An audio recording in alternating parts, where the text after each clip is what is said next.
What's up, Internet, and welcome to the YieldTomato channel, where we are bringing you another pickups video for 2016. Yeah, they're a bit more spaced out this year. Last year I did one almost every month. I might try and keep doing that, but I'm not 100% sure yet. It kind of just depends on how I'm feeling and how much I pick up. The last video was a really big one. It's technically over the course of 2 months. I probably should have split it up, but oh well. Too late. And we're going to actually start today with a strategy guide. I already had it, but I really wanted to get another Metal Gear Solid 2 strategy guide. And I really wanted to get another one because it has the poster. Now, the last time I actually saw one of these posters, this actually folds out all the way, by the way.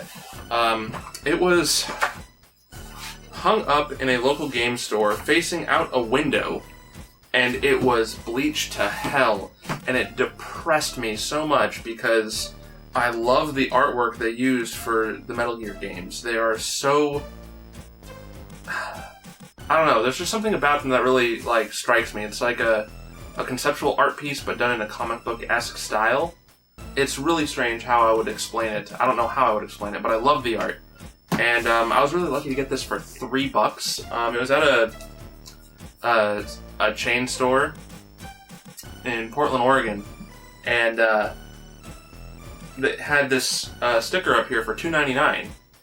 And there were other guides mixed around, so I pulled this one out. I was like, hey, so this is one guide price. There are a couple others out there, but not all of them are. And I asked the price on some other guides too, and they said these actually aren't their prices. Why don't you black it out or pull it off or something? This is my personal thought. But to be fair, they gave it to me for $3 because it was marked that way and because I asked about it. So they were really cool folks. They have a lot of cool stuff in their stores. They've got a couple of them out in the Portland area. It's called Video Game Wizards. If you get a chance, check them out. They get a lot of cool stuff in, and they're really nice people generally. So, just, figured I'd share that one because the game's great and the poster is fantastic. And we're going to move to another piece here that I should have not had, and I don't know if it's a combination of me putting it off or I just couldn't find one. Also, I was kind of picky about it. And that is, I finally got myself a Wavebird for the GameCube. For those of you that aren't aware, this is the wireless controller that made wireless controllers popular. Nintendo got this right. So right. There are two styles that I've seen, at least in America. There's the matte gray, and then there's the glossy silver, or platinum. I was intent on getting platinum because I have a platinum GameCube. And if I can have things match, I generally will. If I can't have them match, I'll make them as wildly different colors as I possibly can, just because I can. That's why I've got a black Game Boy player and an indigo screen on my platinum the GameCube.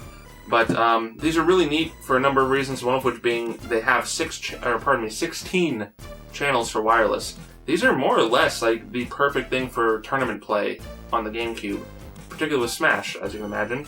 With 16 different channels, you can do all the different tiers. Everybody can have a wireless controller if you wanted to.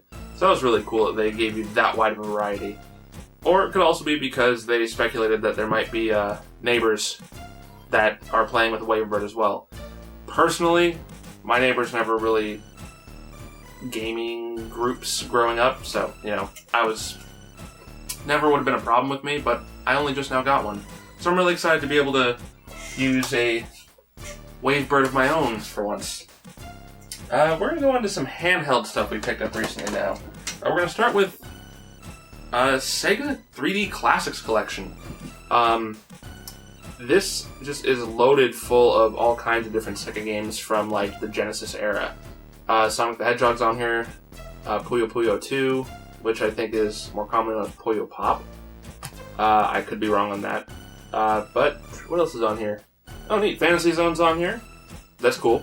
And actually, the first printing of these, I believe, came with some It's really, really hard to see these.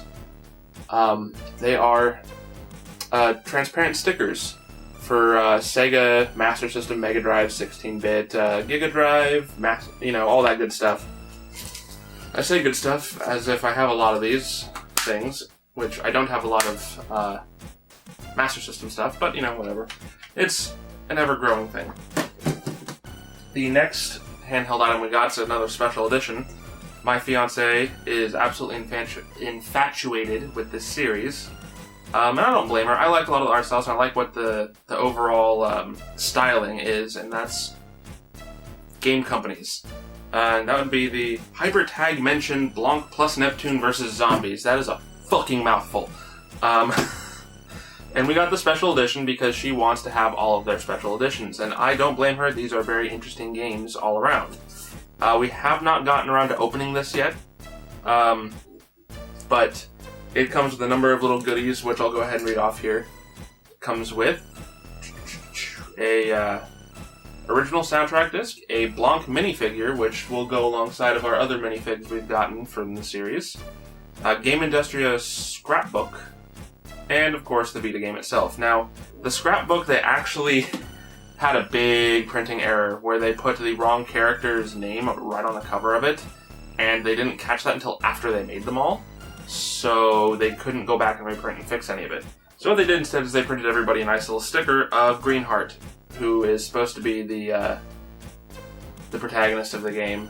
So they kind of like, we're sorry we screwed up the cover of the scrapbook art book, so here's a sexy sticker for you. Which, that's neat that they went ahead and did that, but they really didn't have to. People were still going to buy it anyway. But it's just cool that it happened. So we're going to move on now to some last generation games.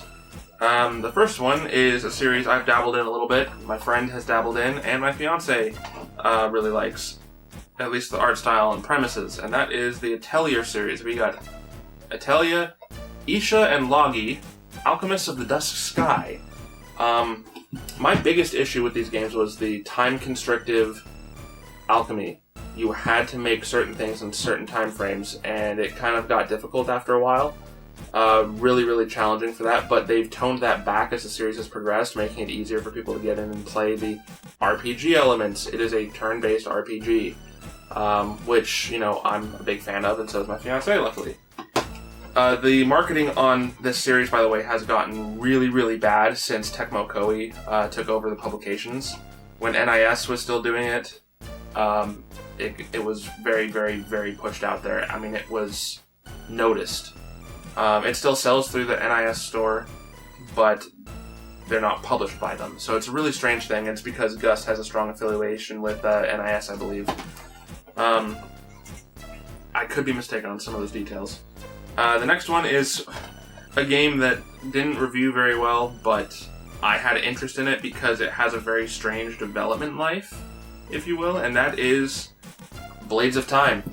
I got this brand new off Amazon for like $10 with free shipping. This game is very interesting because this is technically a pseudo-remake of a game called X-Blades. The protagonist is the same, the story elements are mostly the same with some alterations, but the art style is radically different, and the game was reworked in pretty much every way. So I thought it was really interesting that so much had happened with that, because the previous game only had come out a couple years prior. So this is just a strange little thing I figured I'd pick up. Had some interest in it. I've heard it's a pretty decent hack and slash, and it gets overly criticized a lot. I think that's at least what I've heard. So, I don't know. I'll be interested to give my own opinion on it at some point. We'll see. Now, what do we got next? Let's go with a controller. Another controller, yes. I decided, since Mirror's Edge Catalyst came out, that I would pick up the Mirror's Edge Catalyst Xbox One controller. Now, it is a strictly wired controller, but the HDMI that plugs into, or USB, not HDMI, unplugs from the top of it still. This is a very strange thing to do on a wired controller. I bought this actually specifically for playing on my computer, because the plug on the normal Xbox One controllers are kind of iffy when it comes, like, I don't know, at least mine is. So I figured I'd get a dedicated controller for my computer. And I actually really like the design of this controller. Along the handle, it's got a really nice detailing in the red. If you look a little bit closer, you can see silhouettes of the City of Glass as they were handled in the backdrop of the original Mirror's Edge. And it just looks really, really nice. And on the back, they're actually individually numbered. They only made 5,000 of these controllers. So if it's something that interests you, definitely look it up on Amazon. Hopefully there's still a couple available there. Mine's a pretty late number. I don't know if that's just I got the luck of the draw of getting a later manufactured one, or if it's literally first come, first serve, and it's literally counting back. I doubt it's like that. It's probably all in a random box. But, it's a cool little controller. So I figured, I'd pick it up and it gives me something specific for my computer. And going along with the fact that came out, I also picked up Mirror's Edge Catalyst on the PS4, though. I played the original on the PS3. In fact, I'm still going through and playing little bits of it here and there. The controls are mostly unchanged with a few new additions and a few minor alterations. The free-running elements have remained the same with the jumping and sliding, but there's a progression bar for experience to unlock new abilities and stuff. So progression's very different, and it is kind of open world, not entirely. You're restricted in a lot of ways, similar to how you need certain abilities to progress from point A to point B. That's just to get over certain gaps to get you into different areas. And as you get more of these abilities, it unlocks more ways to get from A to B to C to D to wherever you're trying to go. And the free running still feels really good. It's really satisfying to run around. My only complaint is I wish the music would be amped up a little bit when you're just doing your random running from place to place. I'd really like to get some better ambiance as I'm doing it. But it's a lot of fun. I'm really enjoying the game so far, and I feel that people that enjoyed the first game will really enjoy this one. It is I want to say, the proper way to do the sequel. So, moving on from that, another new release. We got the big old special edition because we love Vanillaware games. If you haven't guessed already, Odin Sphere Storybook Edition. This thing has a lot of cool stuff in it. It includes PlayStation 4 game, Collector's Metal Case, 64-page hardcover art book, Alice and Socrates art print. Socrates is not the actual historical Socrates, by the way. You couldn't figure that out. A potion recipe t-shirt, and of course this large premium outer box. The artwork has been fully retouched for the game, and it looks gorgeous. I got other stuff I'm playing right now, so I haven't gotten really into opening this yet either. But we'll see. Too many games to play, to be honest. But I'm a sucker for special editions and art books, and I'm a sucker for art. I love the art in games because they can be so radically different. Let's see, what have we got left? And the last, and most certainly not least, is Final Fantasy XIV Heavensward Collector's Edition. Now, this is like the only MMO I have actively continued to, play and pay for. In fact, I've got technically 2 accounts, so my fiancé and I can both play together, and we each have our own separate solo characters as well. This thing comes with an excellent statue of a dragon. It has a content disc, which I believe has making of information and stuff on there, or maybe even a little bit of soundtrack. It had some in-game items, which are okay. I mean, I'm not big on most in-game items unless they're, actually consistently useful, like the mount. The mount is actually pretty neat. Of course, it has an art book in here, so I'm happy with this. I'm glad I picked it up, and I'm just glad this game exists. Honestly, I didn't think it was as bad as people said it was originally, the first version of 14, but their retooling of the game and re-release really was helpful to it. And I'm glad it's continued to be successful, because I really do enjoy the game. So, and since, it's an MMO, I'll go ahead and mention a recent announcement that happened was Final Fantasy XII is getting an HD re-release. I'm so excited for that. 12, I feel, is probably one of the most underappreciated Final Fantasy games, as it plays like an MMO, which is very unique to a single-player experience. And I really liked, honestly, everybody except I didn't really like Penelo that much in the game. But anyway, it's basically a single-player MMO, and I'm excited for when that gets re-released, because that means I don't have to... Well, it'll just be easier for me if I wanted to do capture footage, and it'll, give me more incentive with the trophy support. I like when they re-release these games, because they're some of my favorite games. Anyway, what do you guys think of what we picked up recently? Let me know in the comments below. And, you guys got any suggestions based on what you've seen today? I'm not big on most first-person shooters, but Mirror's Edge doesn't qualify as a shooter anymore, since you can't use guns in that one. I love RPGs, and I love really unique and interesting art, hence the Odin sphere. And RPGs, of course, also falls into Final Fantasy. So yeah, thanks for watching, guys. Please subscribe to the channel so you can get more updates on our pickups and suggestions. And you'll also get to see some of our Let's Plays as we post those. I play with my friend from Video Attack. We also play on his channel. So we're just having fun, and that's the whole point of this. Make sure, if you're going to do anything remotely similar to this, just make sure you're having fun with it. Who cares if you get a whole bunch of views? Yes, it's nice, but as long as you're enjoying yourself, you're a real winner. So anyway, thanks again for watching, guys. We'll see you next time.